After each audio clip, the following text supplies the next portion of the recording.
Nah, pada pertemuan ini kita akan membahas bagaimana TABK pada saat audit atas siklus pendapatan dan penagihan. Pendapatan atau penjualan dan penagihan. Nah, sebelum lanjut saya mau tanya dulu, apa aja siklus akuntansi yang ada selain siklus pendapatan dan penagihan ini? Coba ada yang bisa sebutkan nggak? Disebutkan dulu aja siklusnya apa aja.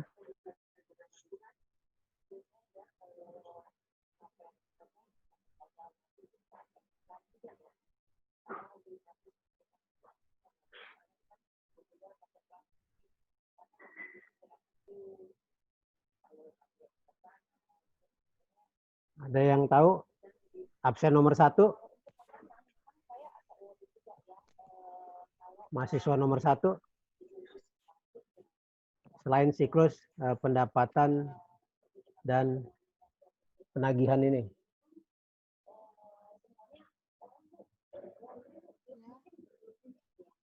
Kalau yang saya tahu, siklus pembelian,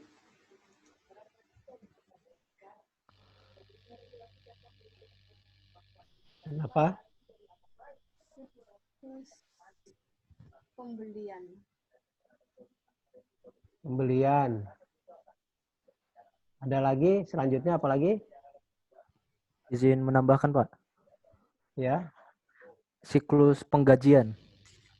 Ya, penggajian, pembelian, penggajian, apalagi? Siklus produksi. Produksi. Ya, dari siklus Ya, apalagi? Pengkajian, pembelian, produksi.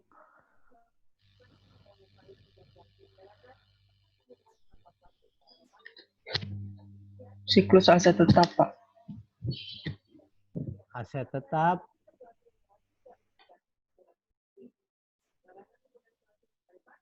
Persediaan, Pak. Persediaan. Ya, apalagi?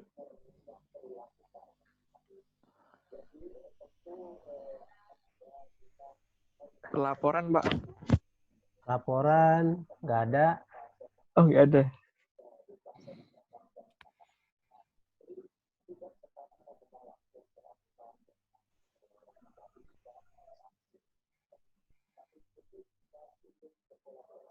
Nih, siklusnya nih.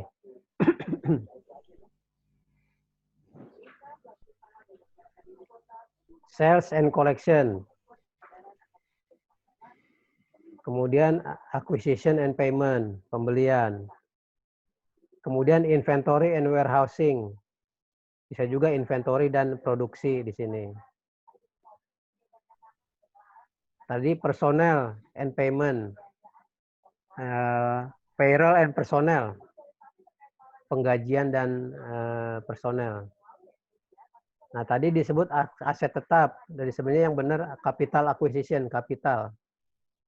Kapital itu bisa tadi pembelian aset tetap, atau hutang piutang, modal. Yang terakhir cash, general cash. Jadi ada berapa? 1, 2, 3, 4, 5, 6. Nah, siklus ini jangan lupa, karena ini yang akan kita pelajari nanti selama pertemuan TABK ini.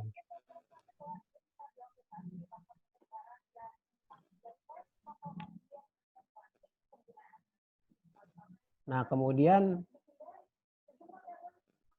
berikutnya adalah diingat tentang manajemen asersi. Asersi manajemen. Pertama, existent occurrence. Kedua, completeness. Ketiga, valuation. Keempat, right and obligation. Kelima, presentation and disclosure. Nah, valuation ini banyak. Ada akurasi, ada klasifikasi, ada timing atau cut off. 3 tuh minimal. Nanti dibaca lagi buku Arens-nya. Nah, ini menjadi pengantar kita untuk membahas materi pekan ini.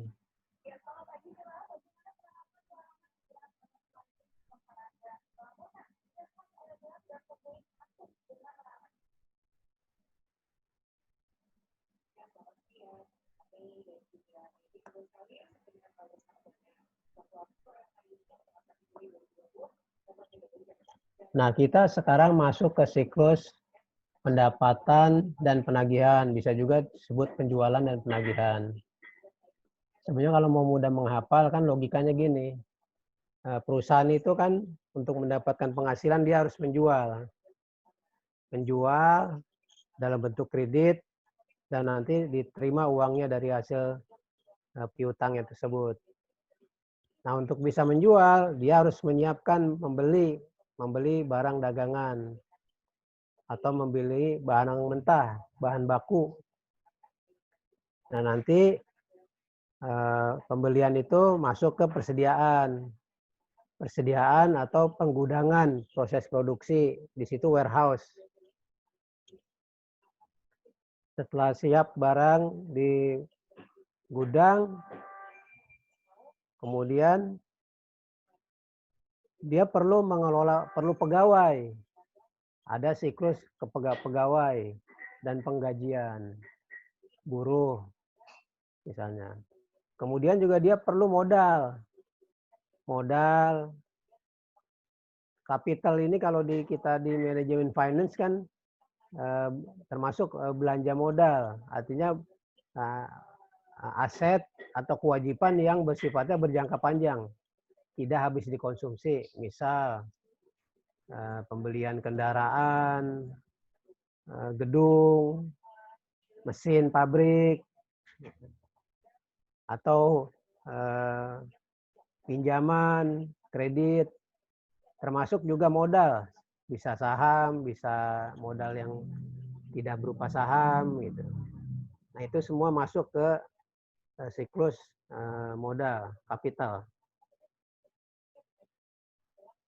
Terakhir apa? Semua itu berujung di kas. Semua siklus tadi yang 5 melibatkan kas. Jadi di ujungnya itu ada general cash. Nah, di sini kita mulai dari siklus penjualan, revenue, pendapatan atau penjualan dan penagihan. Jadi dimulai dari pesanan pembelian. Ada pesanan pembelian dari customer, mau mesen apa. Nah, sebelum dilakukan penjualan, dicek dulu kreditnya. Pada umumnya, biasanya itu penjualan itu dilakukan secara kredit. Sehingga perlu dulu diteliti kelayakan pemberian kredit kepada customer, pembeli. Kita kenal syarat 210N30. Kalau dibayar dalam 10 hari, dapat diskon 2%. Kalau dibayar dalam 30 hari, dapat potongan, tidak dapat potongan, dibayar net. Nah, pertanyaannya, boleh tidak? Gimana kalau dibayar lebih dari 30 hari? Ada yang bisa jawab? Coba nomor 2. Gimana kalau dibayarnya 60 hari? 50 hari? Bisa tidak?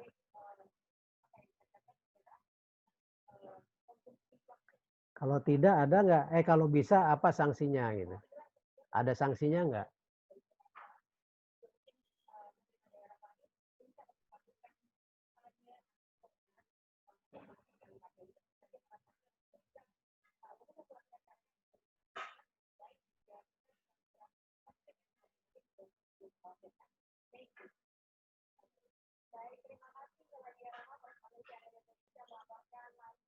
Nomor 3, Tes. Kedengeran nggak, Pak? ya, kedengeran. Kalau lebih dari itu nggak dapet diskon jadinya, Pak. Ya kan kalau dibayar lewat 10 hari sampai 30 hari nggak dapat diskon. Nah, kalau dibayarnya lebih dari 30 hari gimana?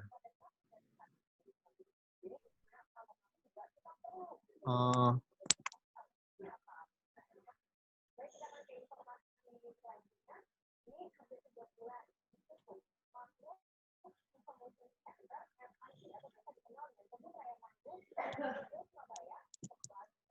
tadi pertanyaannya apa? Ya, kalau ada penjualan dengan syarat 210 N30. Nah, kemudian pembelinya itu baru bayar setelah 30 hari, misalnya 50 hari, 60 hari baru dibayar. Boleh tidak? Kalau boleh, ada sanksinya tidak? Setahu saya boleh. Boleh. Kalau Iya. boleh, ada sanksinya tidak?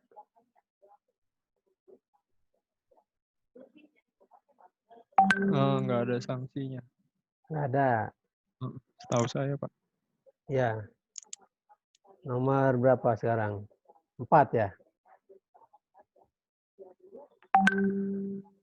Nomor 4, Ya, Pak.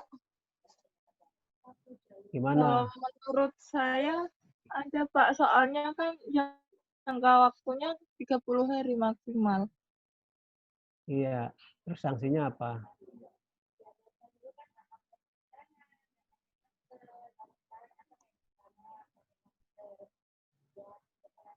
Eh, mungkin kayak denda, Pak. Kurang tahu, Pak.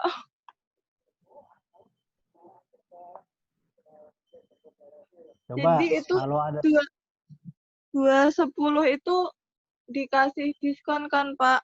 Diskonnya kalau dia bayarnya 10 dalam jangka waktu 10 hari itu dia dapat diskon 2%. Ya, Pak. Kalau ya lebih dari pertanyaannya. 30 hari berarti bisa dapat denda, Pak.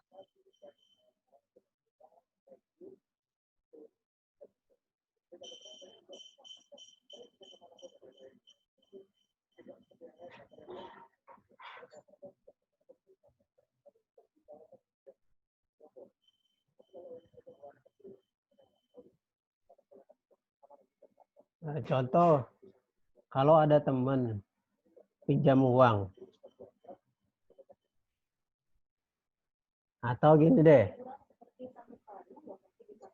kita beli makan tuh di warung kampus, Aku jawab loh, sumpah. ngutang, terus janjinya dibayar dalam seminggu. Kita nggak bayar tuh, belum bayar-bayar. Terus setiap beli gitu aja kejadiannya, selalu telat bayar. Kira-kira besok-besok boleh lagi nggak?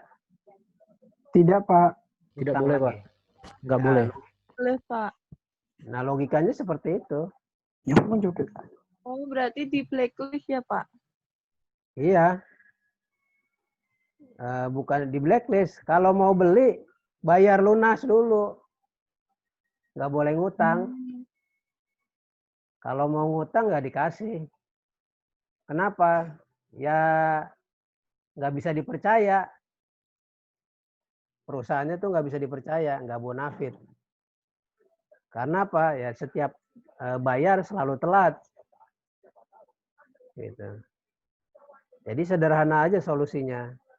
Makanya peranan di sini nih, kredit granting ini memberikan apa ya, mengotorisasi, oh dia boleh diberikan kredit. Ini sangat vital sekali nih. Karena apa? Perusahaan-perusahaan kan istilahnya sama dengan minjem duit tuh. Beli, bayarnya nanti belakangan. Itu kan sama dengan minjem duit. Makan modal di perusahaan penjual. Modal di perusahaan penjual jadi tersedot kan untuk menanggung udah ada penjualan tapi belum dibayar. Nah kalau dia nggak jelek, kredit ratingnya itu ya dia harus belinya nanti cash. Nah jadi persediaan terus dikirim ke pembeli. Ada bill of lading, dokumen pengiriman nih. Sebenarnya ini lebih ke shipping dokumen. Shipping dokumen itu ada bill of lading. Kalau itu dengan kapal laut, ada airways bill bila dengan pesawat udara.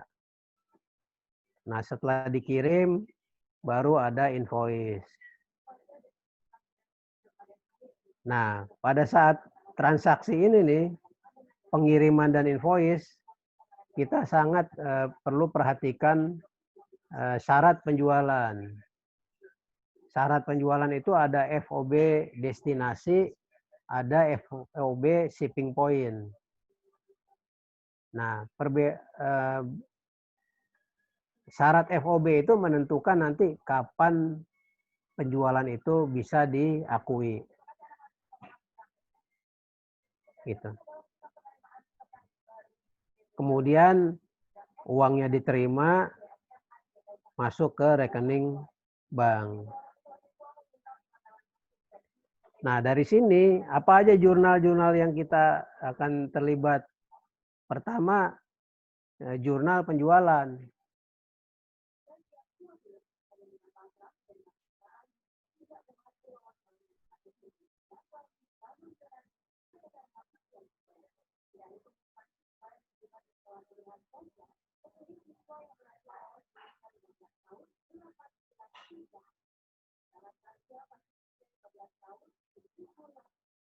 Ada jurnal penjualan.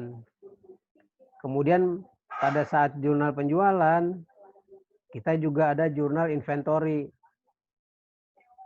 Jurnal inventory itu tergantung nanti inventorinya mau sistem perpetual atau sistem periodik.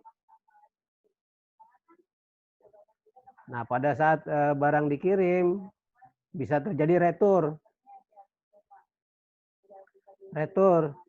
Nah, setelah transaksi penjualan, nanti ada setiap akhir periode tertentu dilakukan penyesuaian terhadap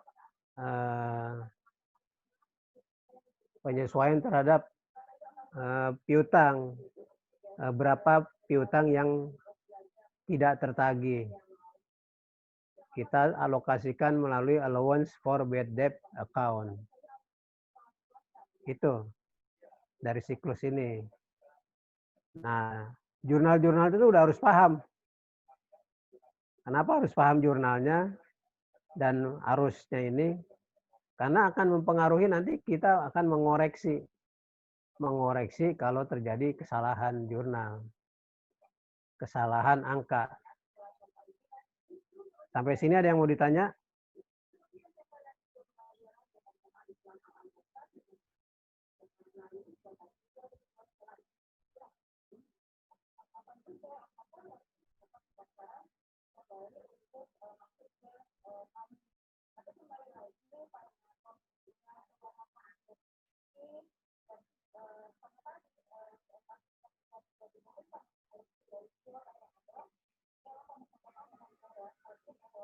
Pak, izin bertanya.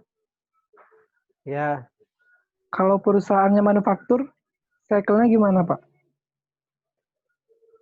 sama aja.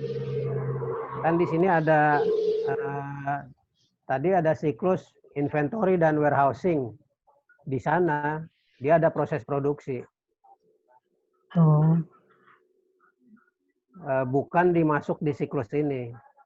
Jadi asumsinya udah jadi inventory yang siap dijualnya udah jadi. Oh, Inventory itu masuk dihasilkan dari mana? Dari siklus produksi. Ada siklus inventory dan warehousing. Nanti kita bahas lagi di slide di pertemuan yang lain. Baik, terima kasih, Pak.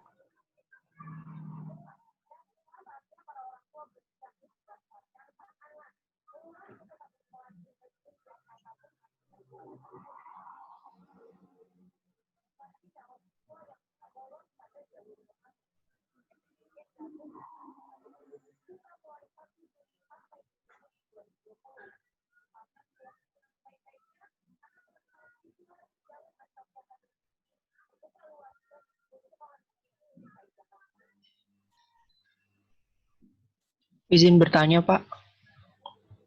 Ya. Kalau misal ada sales return and allowance itu berarti tetap masuk siklus ini ya, Pak? Cuma kebalikan. Masuk. Dokumennya apa aja ya, Pak? Memo kredit. Ya, bukti retur, bukti pengembalian barang retur. Nota retur.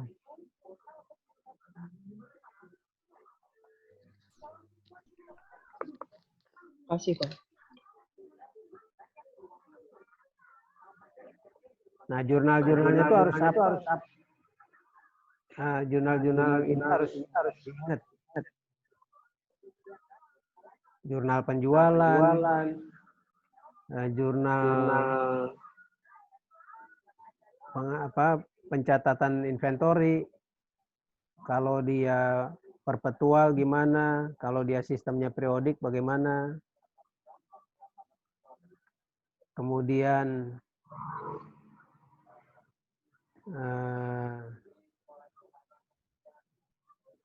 kalau terjadi retur gimana jurnalnya? Kemudian kalau nanti ada pencatatan allowance for bad debt, gimana jurnalnya?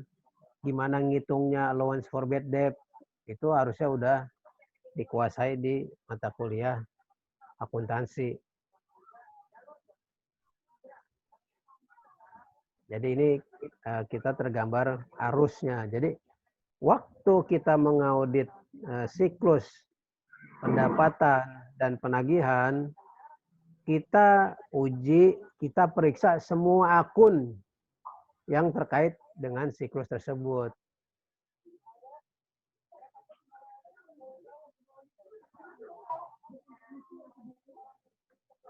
Nah, ini saya lanjut. Ini kriteria untuk pengakuan pendapatan. Saya nggak bahas ini teori aja ya. Dan nggak akan ditanyakan nanti. Nah, ini contoh kesalahan-kesalahan di laporan keuangan, financial statement, fraud. Ini juga nggak saya bahas.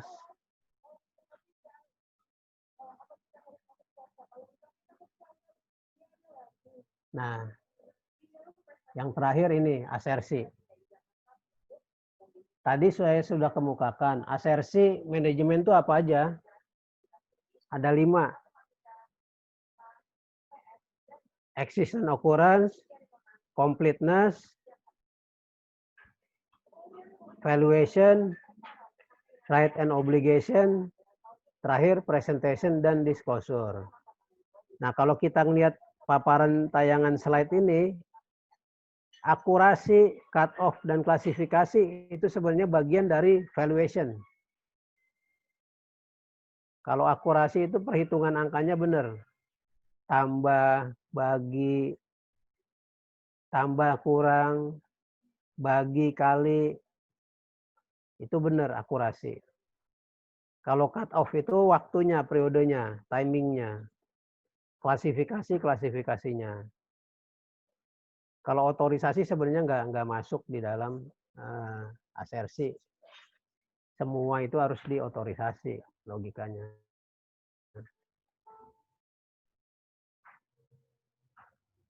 Ada coba tadi kelompok nomor 6. Nomor 6 apa bedanya, jelaskan apa bedanya occurrence dengan completeness.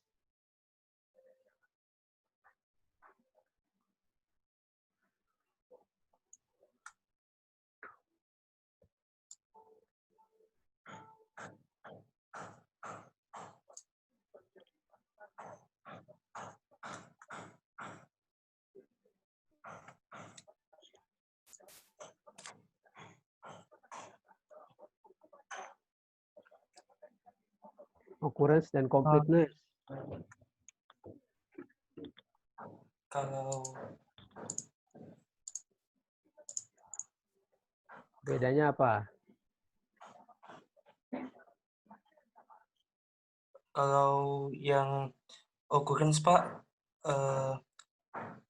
semua transaksi itu memang benar-benar terjadi gitu Pak. Kok misalnya completeness, semua transaksi yang terjadi sudah dicatat Pak. Nah, iya, benar tuh. Jadi kalau occurrence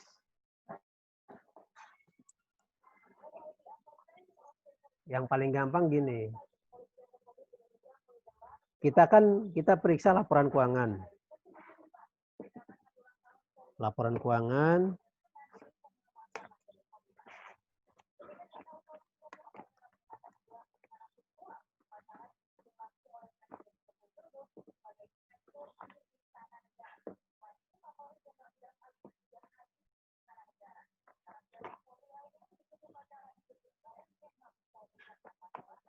Kalau occurrence artinya kan kita periksa laporan keuangan nih.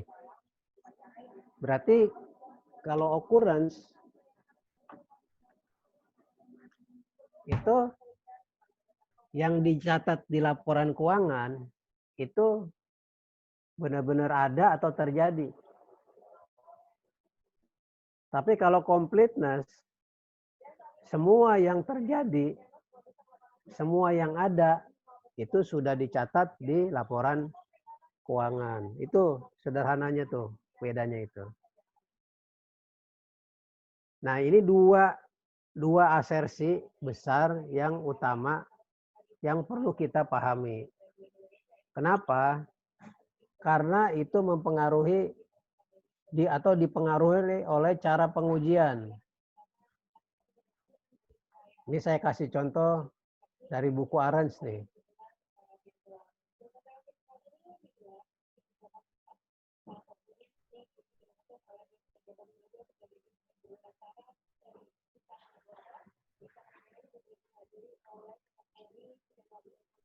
Kelihatan ini ya, figur 14.4.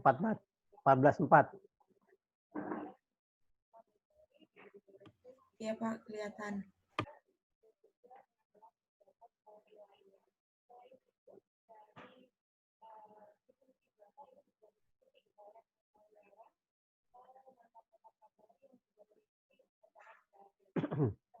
Itu mulai dari dokumen tadi, sesuai dengan slide tadi, pesanan customer, terus dikirim, shipping dokumen.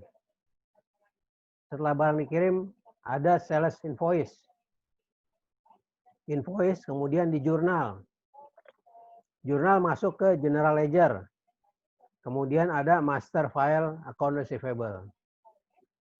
Nah, sebelah kiri itu kita sebut dokumen. 3 sebelah kiri kita sebut dokumen. Nah, yang 3 sebelah kanan itu kita sebut catatan. Kalau kita mengujinya dari kiri ke kanan, berarti kita akan menguji completeness. Sebaliknya, kalau kita menguji dari kanan ke kiri, kita menguji occurrence.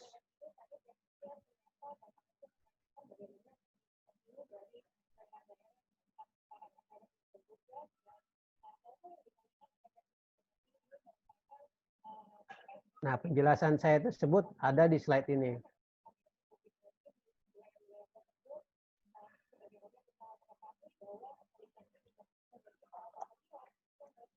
Sebelah kiri adalah dokumen. Sebelah kanan adalah catatan akuntansi. Jurnal di situ. Kalau kita ambil sampel dari dokumen, kemudian kita trace, kita telusuri ke catatan, maka kita menguji completeness. Sebaliknya, kalau kita ambil sampel dari catatan, kemudian kita telusuri ke dokumen, maka kita menguji existent occurrence, disebut juga validity. Nah, cara mengambil sampel ini nanti berpengaruh nih. hati-hati nanti kalau ada kasus, lakukan pengujian completeness, lakukan pengujian validitas penjualan, completeness penjualan. Itu berbeda cara mengambil sampelnya, berbeda cara mentrasirnya, akan menghasilkan tujuan yang berbeda. Sampai sini ada yang mau ditanya?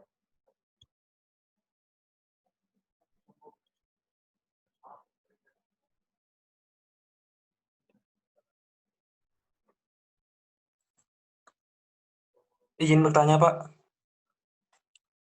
Ya, Itu Pak, mengenai sampling auditnya Pak.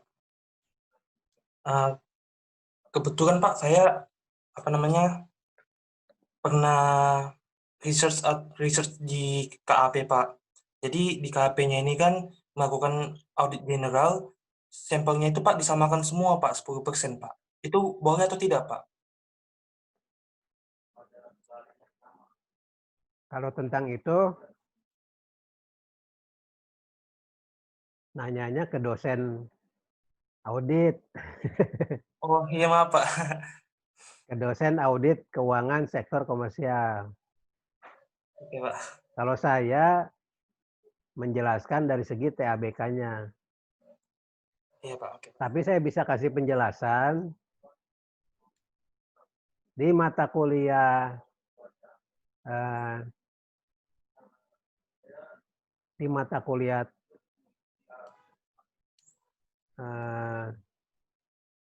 audit keuangan sektor komersial yang saya tahu itu tidak diajarkan mengenai penentuan jumlah sampel.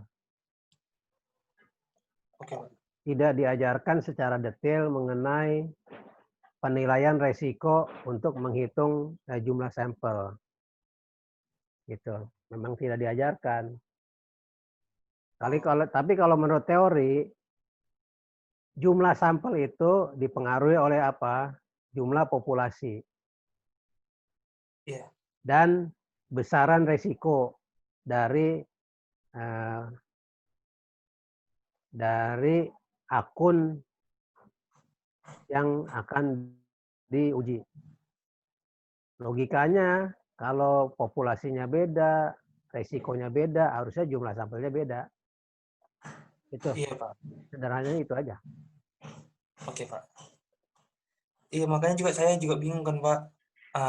Seperti yang tadi itu Bapak sampaikan, kalau misalnya resikonya beda, kalau misalnya ya berbeda, resikonya beda, mungkin sampelnya akan beda juga diambil Pak. Tapi itu tadi, mereka disamakan semua 10% gitu Pak, sampelnya. Ya.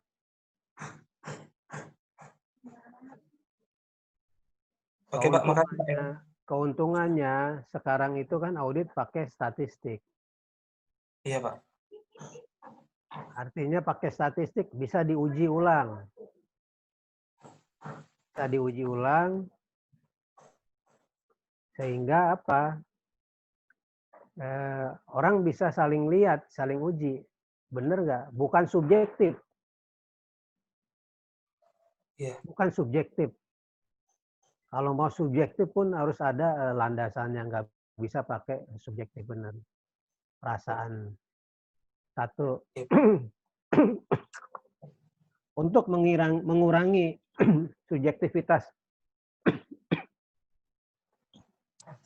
dalam pemilihan sampel, kita bisa gunakan nanti random. Jadi di mata kuliah ini kita tidak diajarkan bagaimana menghitung sampel. Bagaimana menghitung berapa sampel yang dipilih. Tapi hanya diajarkan bagaimana memilih sampel. Jadi nanti perintah juga coba pilih 10 atau 10% sampel dengan menggunakan random. Itu aja perintahnya. Tapi tidak ditanya coba hitung berapa sampel yang harus dipilih. Tidak ditanya sampai ke sana. Baik Pak.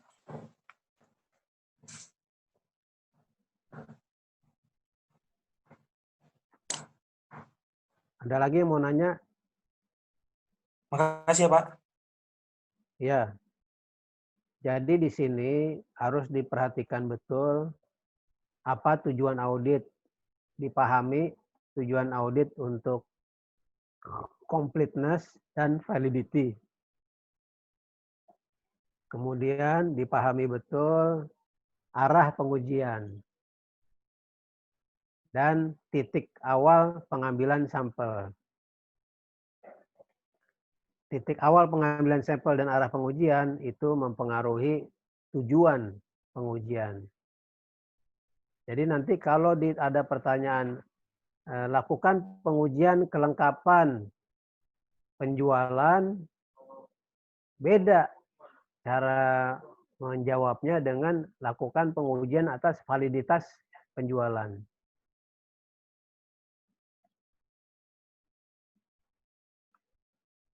Nah, kalau udah sampai sini jelas,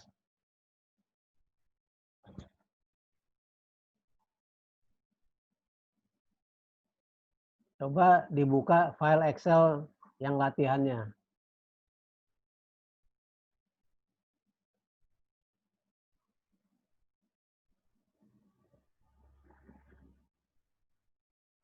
File Excel latihan, tadi saya udah kirim tuh bahannya lewat Gmail. Sebenarnya bahannya itu juga sudah ada di link Google Drive yang pernah saya share.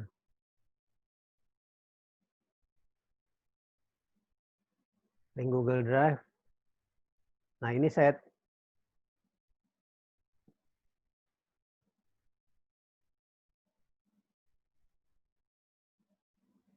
tayangkan Excel-nya.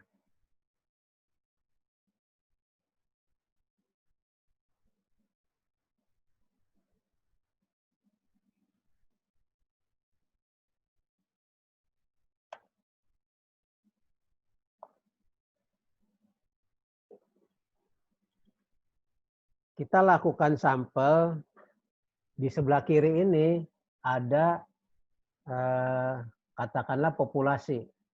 Populasi bukti penjualan. Populasi bukti dari nomor 205 sampai 1244. Tapi kita hanya diminta mengambil sampel dari 143 ini. 143 nomor bukti. Nah, untuk sederhana mudahnya kita lakukan sampel dengan menggunakan range between. Di sini ada range between. Range between, ambil angka terendah berapa? 1. Angka tertinggi berapa? 147. Maka komputer Excel akan langsung mencari angka random antara 1 sampai 147. Angka random itu akan berubah terus. Setiap kita mengganti atau refresh file atau membuka file atau kita buka file, open atau kita F9, dia akan berubah terus. Nah, untuk itu, sampel yang udah kita pilih dengan menggunakan rumus random between tadi, kita copy dengan special value. Kita copy supaya special value, supaya angkanya tetap tidak berubah.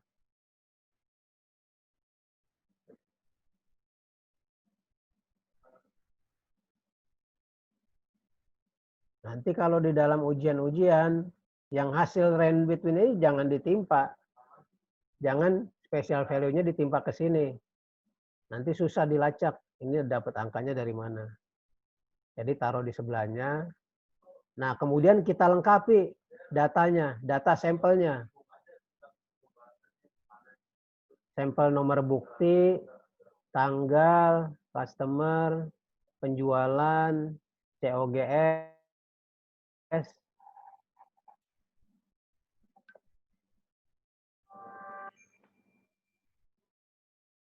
gitu.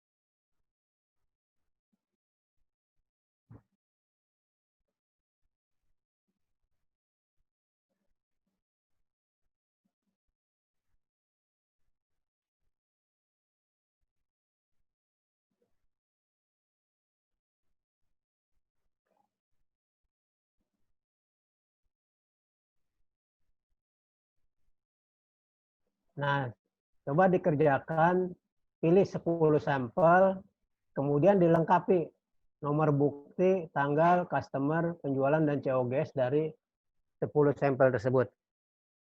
Coba dikerjain sekarang deh. Masing-masing ngerjain.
Udah?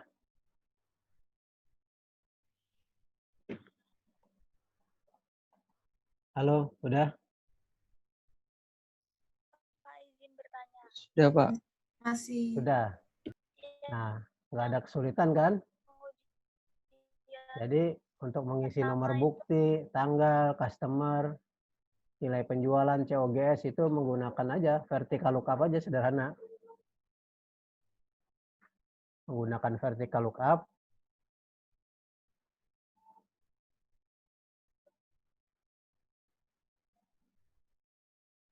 Nah, kemudian ini adalah data sampel. Jadi kita akan sampel 10 nomor bukti.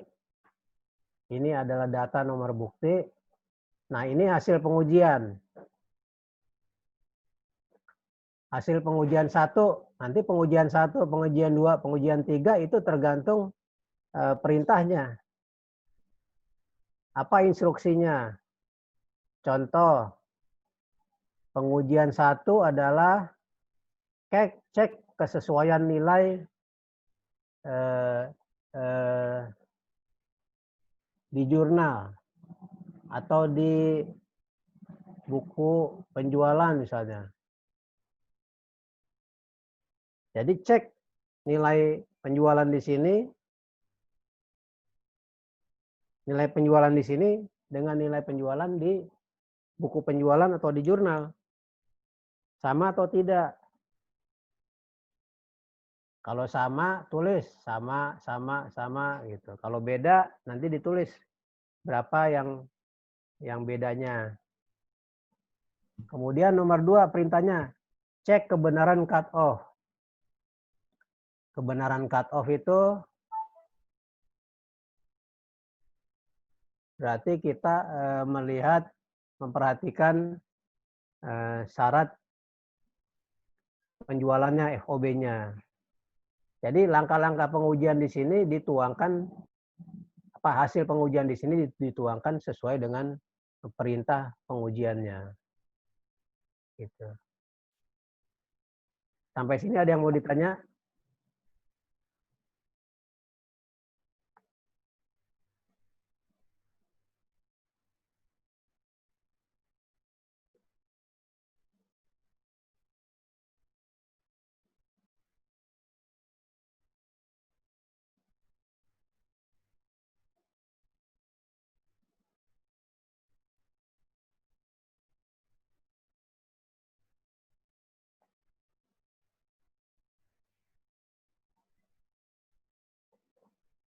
Nggak ada yang ditanya?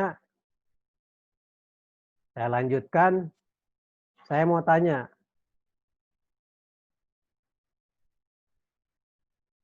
Kira-kira kenapa kita harus melakukan pengujian dengan sampel?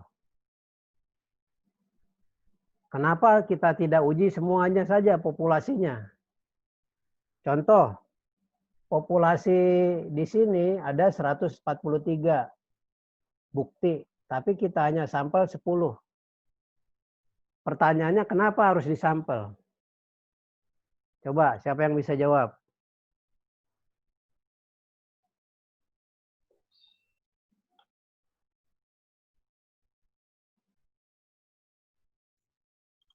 Izin menjawab, Pak. Ya, Kalau menurut saya mungkin karena ada batasan waktu dan biaya juga, Pak. Jadi kalau misalkan dilihat resikonya itu rendah, berarti dan kalau misalkan dari sampel tersebut juga hasilnya bagus, berarti kayak dianggap yang sisanya itu juga sama kayak sampel yang diambil gitu, Pak.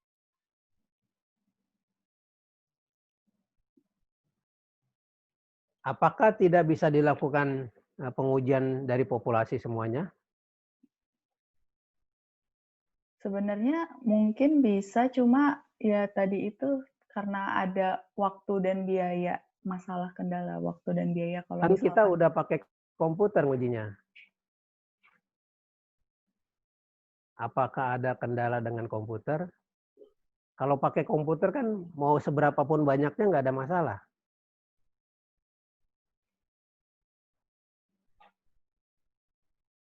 Gimana?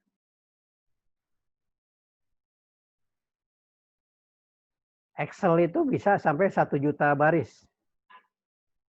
Berarti 1 juta transaksi. 1 juta transaksi kalau disuruh uji dengan Excel, itu nggak sampai sejam kelar. Gitu.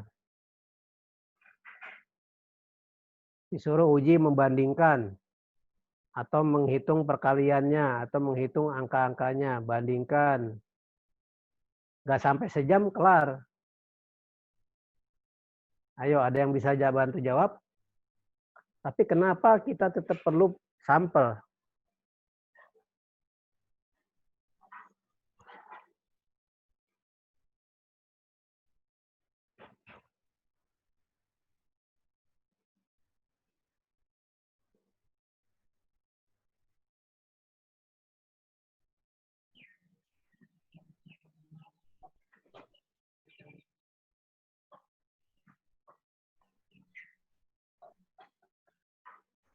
Pak izin menjawab. Ya. Karena kan ada beberapa transaksi yang lebih dari 1 juta gitu Pak. Kan tadi Excel maksimal 1 juta. Contohnya untuk kayak sensus penduduk gitu Pak. Satu provinsi aja rata-rata satu provinsi itu lebih dari 1 juta gitu Pak. Jadi kita harus pakai sampel biar menghemat waktu dan biayanya gitu Pak. Iya. Kalau yang namanya sampel itu kan sedikit ya. Kalau sampelnya berapa tadi? Kalau dari sensus penduduk Indonesia 200 juta, kita sampelnya 1 juta gitu.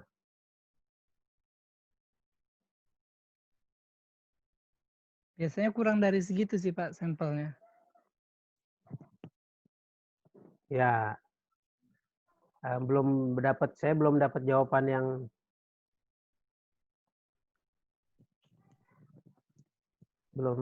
jawaban yang pas.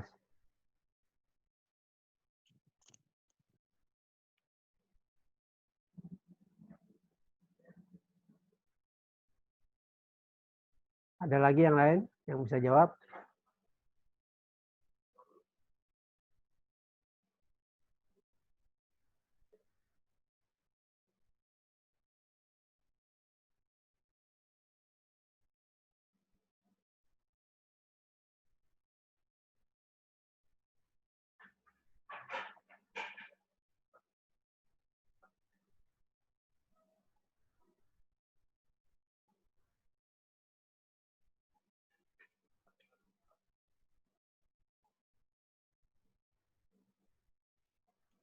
Kan kita udah belajar dulu, saya bilang di awal itu pada saat pengenalan audit TABK, dengan TABK itu kita bisa lakukan pengujian terhadap populasi. Tidak perlu disampel. Tapi ada keterbatasannya TABK. Apa keterbatasannya? Syaratnya selama datanya dalam bentuk digital. Datanya sudah ada data komputer. Kalau sudah ada data komputer, berapapun jumlah data bisa dilakukan secara populasi. Nah, kalau datanya tidak ada dalam bentuk komputer, masih dalam bentuk hard copy, masih dalam bentuk dokumen, kita nggak bisa uji dengan komputer karena komputer tidak bisa membaca data itu.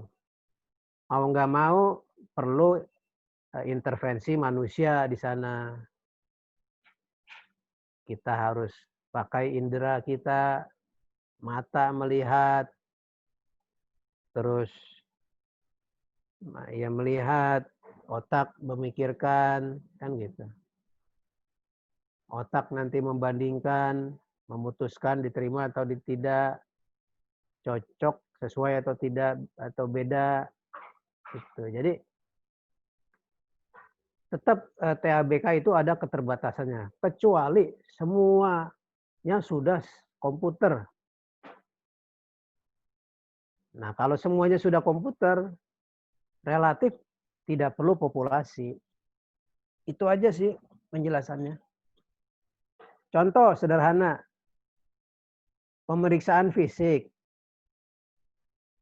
Waktu mau meriksa fisik, kan kita mau meriksa di gudang. Ya. Buku gudang masih manual. Yang ada yang untuk memeriksa fisik kan perlu manusia auditor membandingkan catatan dengan fisiknya. Lihat cocok tidak fisiknya. Nah, untuk itu kan perlu indera manusia melihat, diraba, dipertimbangkan ini sama atau tidak.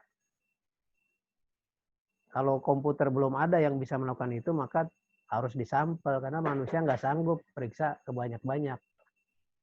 Itu aja sebenarnya alasannya.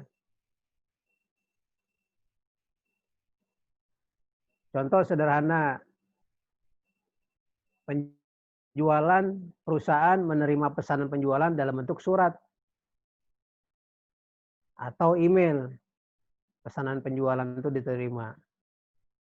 Tapi proses invoice, proses penerimaan uang itu sudah masuk ke komputer di perusahaan.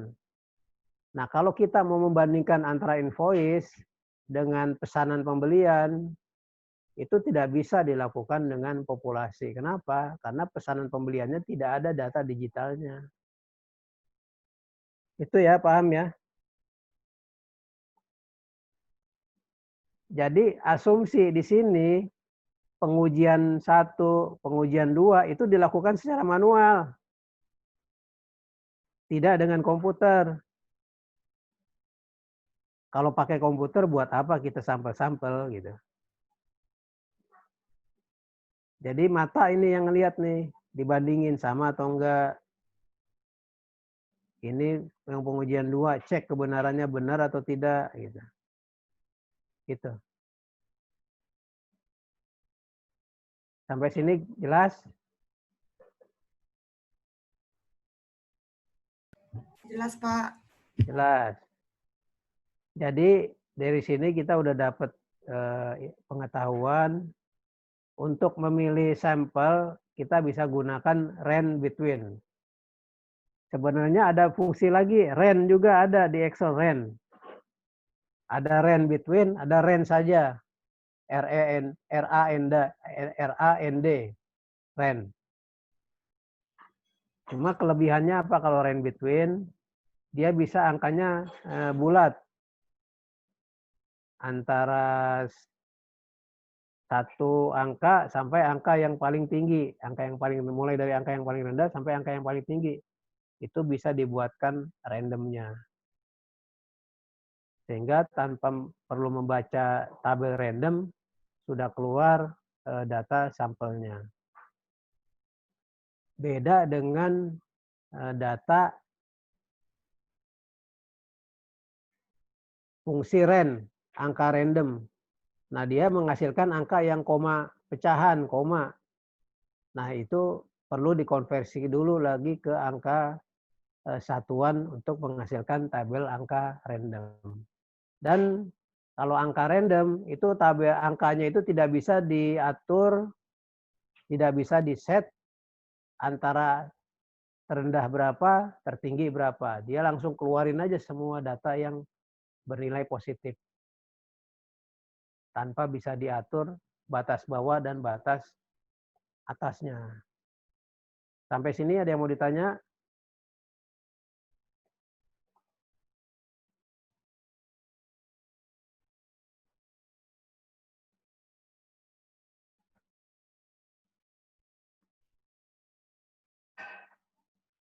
Nah, terus saya mau masuk ke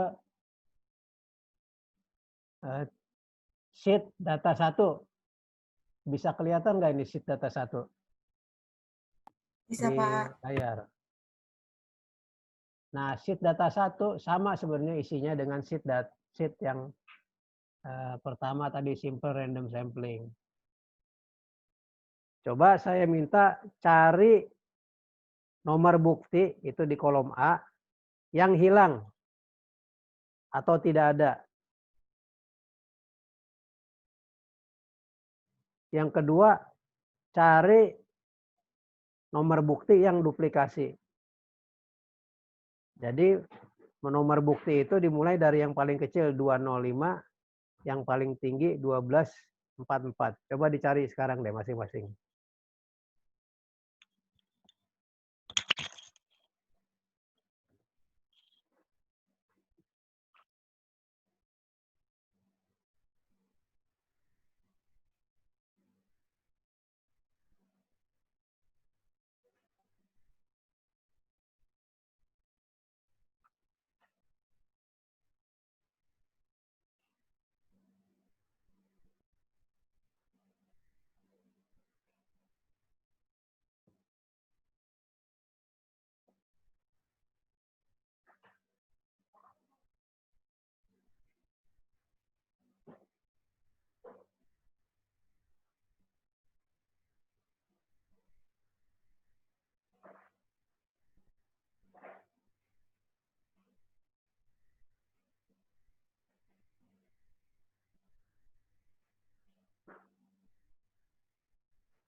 Udah selesai?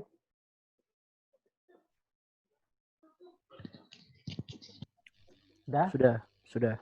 Sudah. Ada tidak nomor bukti yang hilang? Tidak Tidak ada. ada. Tidak ada, Pak. Tidak ada. Semua urut ya dari 205 sampai 1244. Iya, Ada tidak nomor bukti yang duplikasi? tidak ada. Tidak ada. Yang sama, 1, 2, Tidak ada, Pak. tidak ada. Artinya memang data ini semua sudah benar. Tidak ada yang hilang, lengkap, tidak ada yang duplikasi atau lebih dari sama, lebih dari 1. Nah,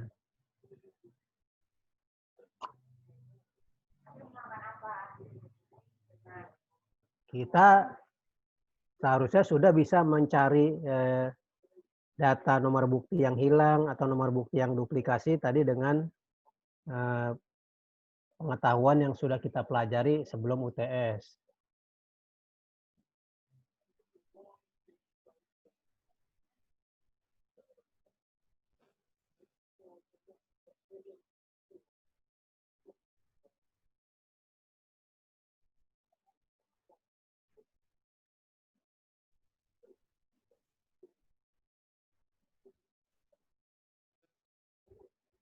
Tadi ada 2 tujuan pokok ya, menurut saya itu yang paling pokok pada saat audit, yaitu menguji completeness dan menguji validity. Pertanyaan saya,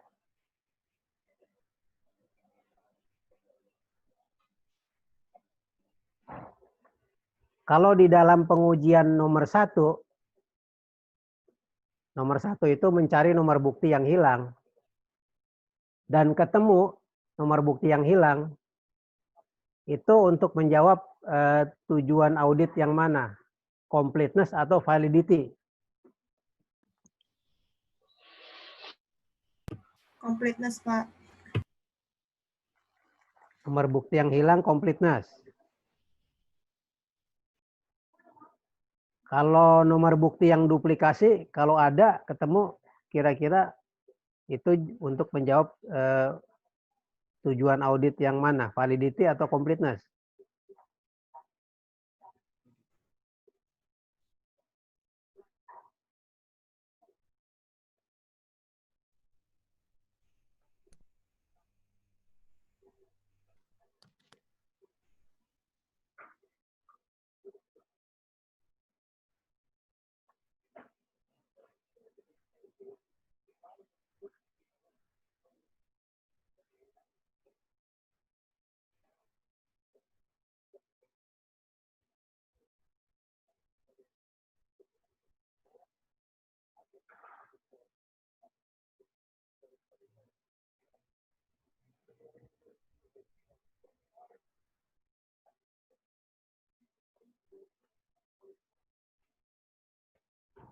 Tadi mencari nomor 1 itu menunjukkan tujuan completeness.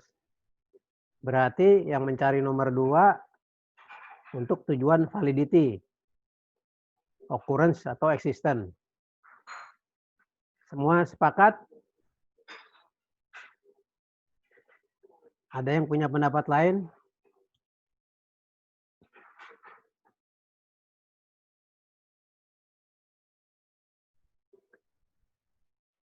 Nggak ada. Berarti semua sepakat.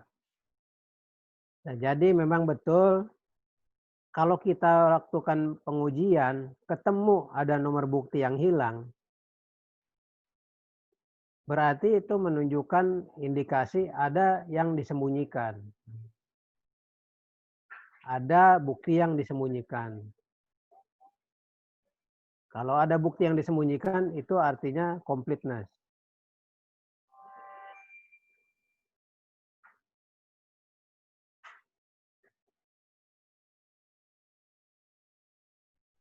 Terus yang kedua, nomor bukti yang duplikasi. Kalau kita ketemu ada nomor bukti yang duplikasi dengan data-data yang sama, itu artinya apa? Ada bukti yang tidak benar. Kalau ada bukti yang tidak benar, artinya tidak valid catatannya. Berarti ada bukti yang tidak ada eksistensinya, tidak terjadi atau tidak ada. Nah, sampai sini udah paham masalah mengenai pengujian validity dan completeness? Paham, Pak. Nah, pengujian ini dua akan terus kepakai nanti di siklus-siklus yang lain. Jadi sebenarnya pengujian tuh utamanya 3 aja menurut saya. Completeness, validity, dan valuation. Itu dulu yang paling utama harus diuji. Kemudian untuk menguji, kita terkadang perlu sampel. Saya bilang terkadang, kenapa? Kalau semua datanya sudah dalam bentuk digital, kita uji secara populasi bisa. Tapi kalau datanya tidak dalam bentuk digital, maka mau tidak mau kita menggunakan indera manusia, intervensi manusia. Untuk itu kita perlu sampel. Nah, saya rasa kuliah kita hanya sampai situ, tidak ada PR.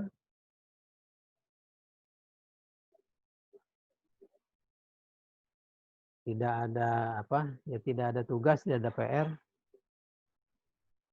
Hanya dicoba dipahami lagi mengenai audit objektif. Audit objektif dengan manajemen assertion itu sama. Berikutnya nanti pahami mengenai sampling, random sampling. Itu saja. Kalau tidak ada yang ditanyakan, kita bisa akhiri kuliah kita. Silakan kalau ada yang mau nanya.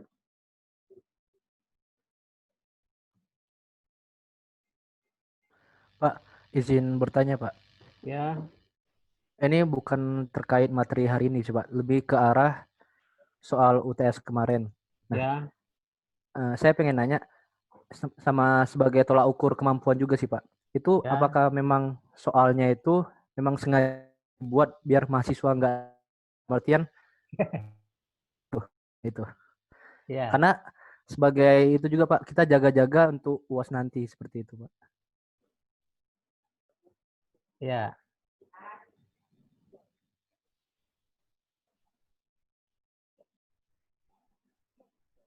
Jadi bisa saya sampaikan. Ini kebetulan ada yang nanya. Kalau nggak ada yang nanya, nggak saya jelasin. Itu sebenarnya, atau gini aja deh, langsung aja. Memang ujian kemarin itu dirancang mahasiswa nggak bakal bisa kelar. mengerjakan soal itu. Tidak akan bisa kelar, makanya nanti waktu saya menilai itu akan saya istilahnya ada pertimbangan, meskipun tidak kelar tetap bisa dapat 100. Nanti ada saya istilahnya bobotnya, bagaimana penilaiannya. Jadi jangan khawatir, memang dirancang itu tidak selesai. Gitu. Kemarin itu supaya mahasiswa tuh nggak sempat ngapa-ngapain gitu. Fokus saja ngerjain ujiannya. Fokus saja belum tentu selesai gitu, apalagi nggak fokus. Gitu. Itu aja informasinya. Jadi ada persentase tertentu yang kalau persentase itu dikerjakan sudah dapat 100. Itu cukup nggak jawabannya? Lumayan cukup, Pak. Iya. Terima kasih, Pak. Itu pun saya terus terang saya sampaikan, saya baru tahu informasi itu dari dosen koordinator setelah ujian selesai. Baru dikemukakan memang soalnya dirancang begitu. Jadi kan dosen sendiri tidak tahu yang akan keluar tuh apa soalnya. Jadi saya hanya kasih sumbangan soal tanpa tahu soal yang keluar tuh apa.